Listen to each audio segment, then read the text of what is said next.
Birodar, qabrda o'sha kun til bizga xiyonat qiladi. Bugun xiyonat qilmaydi bugun.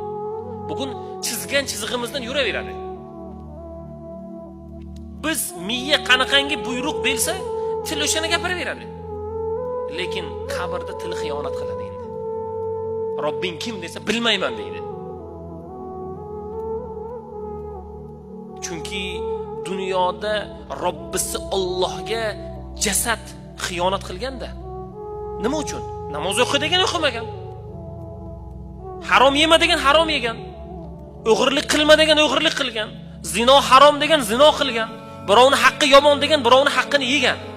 Lekin til joyida turibdi. Men musulmonman deb turibdi. Bizda yolg'on yo'q deb turibdi. Birovning haqqini yeyish bizda yo'q deb turibdi. O'g'ridan bugun borib so'rang, birodar. Birovning haqqini yeganim yo'q deydiman. Tili joyida turadi. Risoladagidek turadi. Qabrda til xiyonat